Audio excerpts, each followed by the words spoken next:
Hi, I'm Linda Taylor, CEO of H.O.M.E.S, Inc., and I wanted to say welcome to our beautiful outdoor nutritional teaching kitchen, which was funded in part by the Community Foundation of Broward. It's located here on our campus in Fort Lauderdale, where 21 young people who've aged out of foster and relative care, along with other low-income families, live. All of our work has been funded in some way by the Community Foundation of Broward.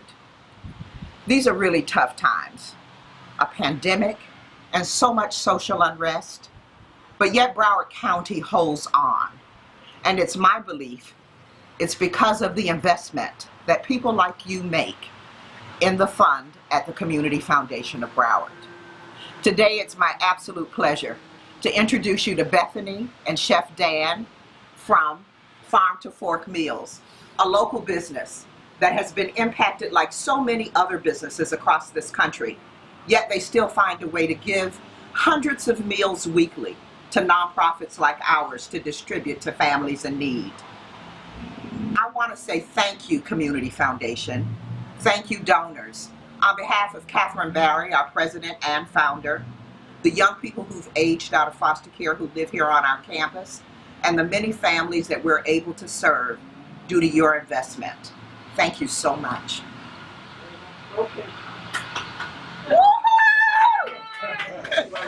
Hello everybody, my name is Chef Dan Pizzullo and I'm here at the H.O.M.E.S Inc. Outdoor Kitchen. We're going to be preparing a lovely fall meal for you. Farm to Fork Meals donates meals to the H.O.M.E.S Inc. for people in the community in need.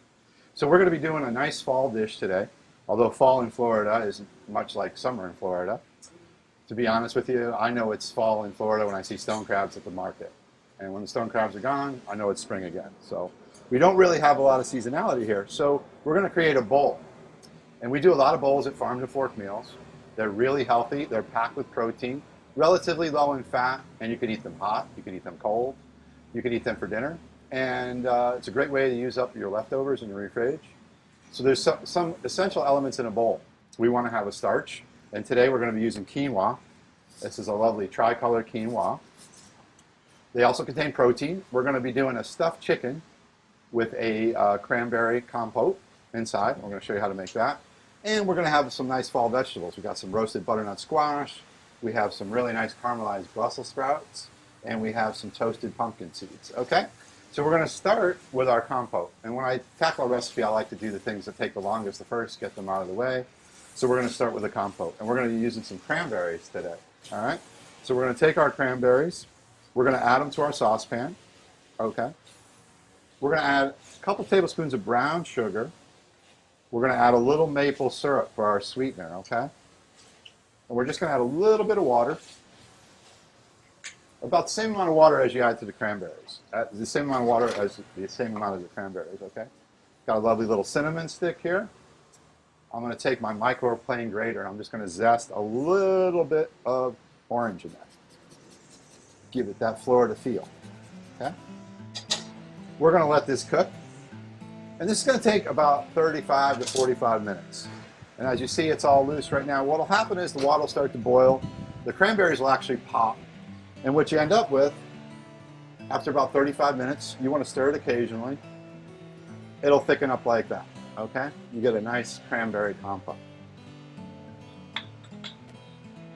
So what we're going to do is take our chicken breasts. We got some really nice grain-fed chicken breasts.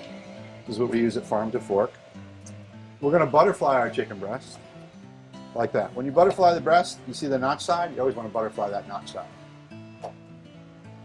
So we cut it right in half, and we get a nice stuffed chicken. Okay.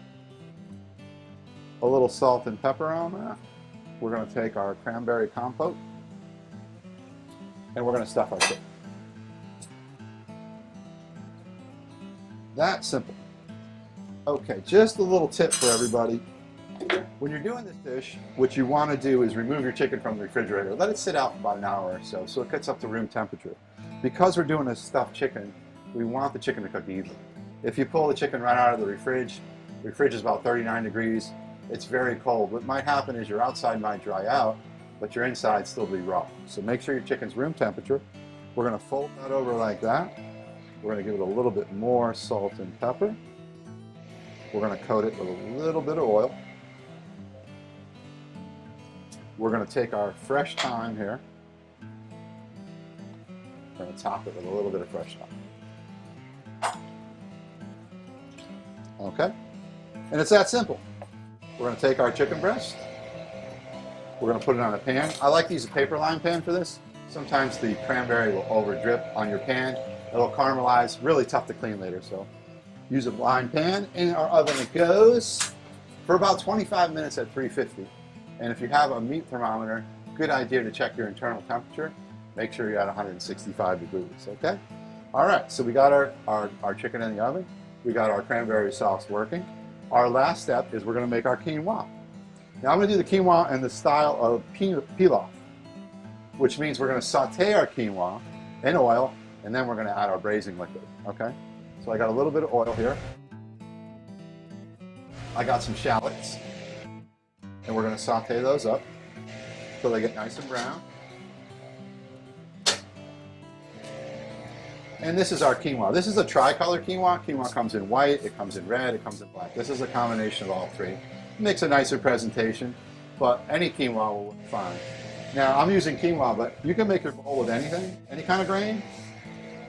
You can use farro, you can use pasta, you can use potatoes. But today we're doing a nice healthy bowl, and quinoa has a lot of protein. It's actually a complete protein. So you can live on actually technically quinoa and water, which is very hard to find in a plant-based starch. Okay? So you can see our quinoa starting to sizzle. We're going to toast this up to be nice and toasty.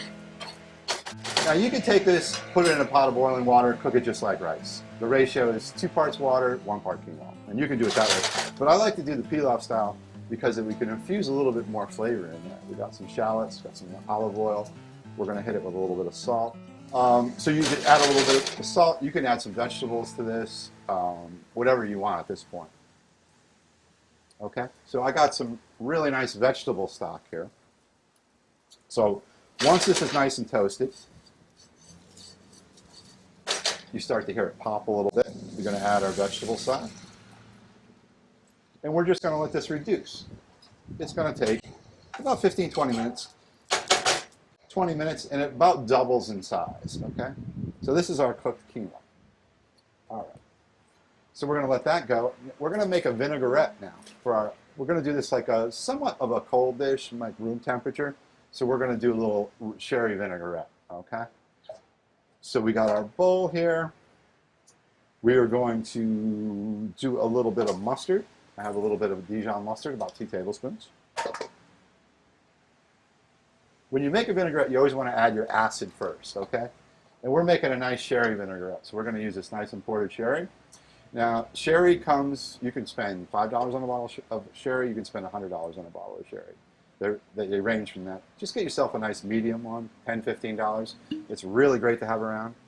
It's great for salad dressings, marinades. It has a lot of flavor, okay?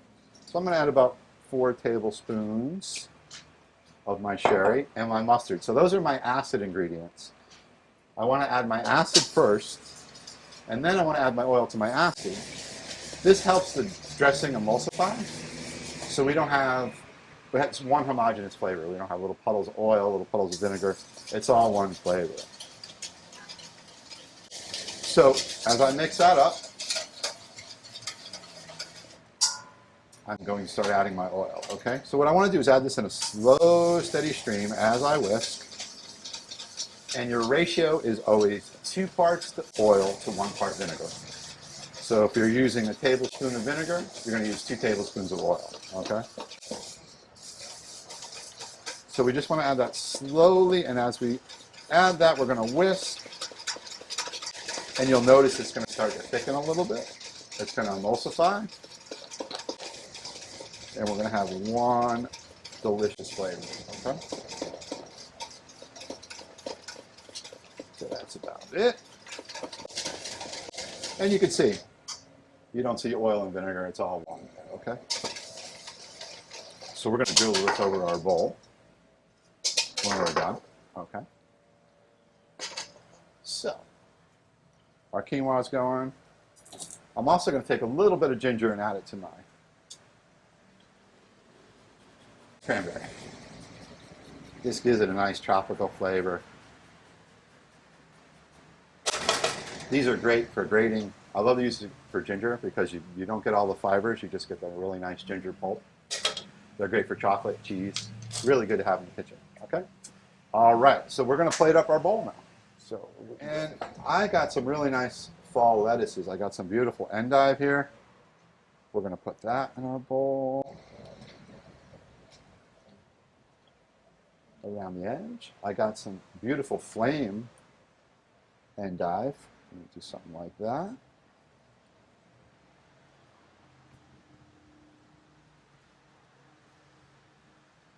And I got some really nice radicchio.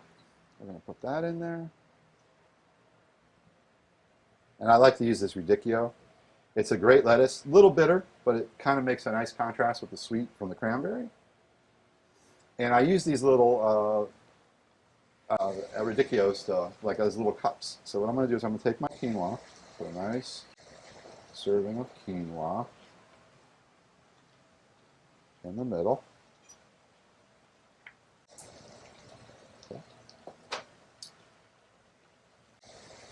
Put that right there so you can see it. Oh, what? My chicken's ready. That was quick. So that's the final product. You see, we got nice cranberry in there, a little bit of thyme, a little bit of oil. What we're going to do is we're going to take this and we're going to slice it. Okay.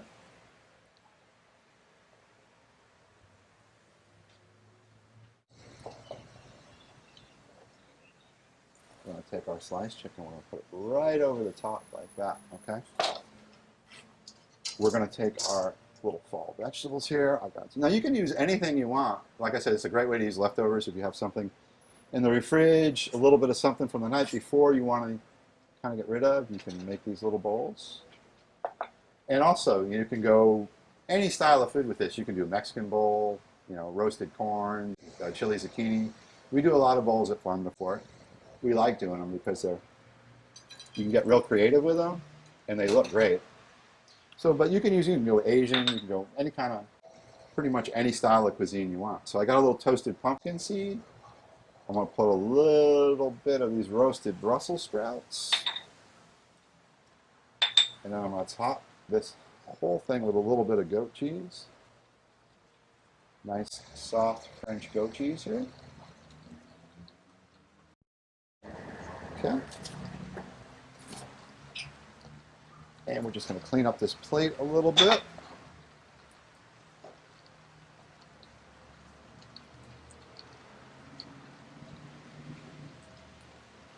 And then we're going to top it with our lovely sherry vinaigrette.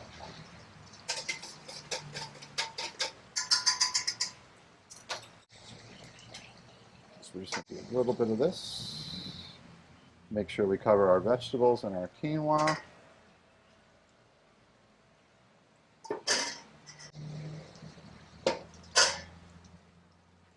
Got some nice little fresh pea shoots here.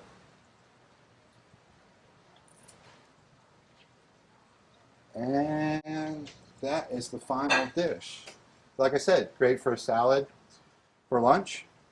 Take that to work, or as a dinner. And what's nice about bowls is you can change the variety, so there's something for everybody.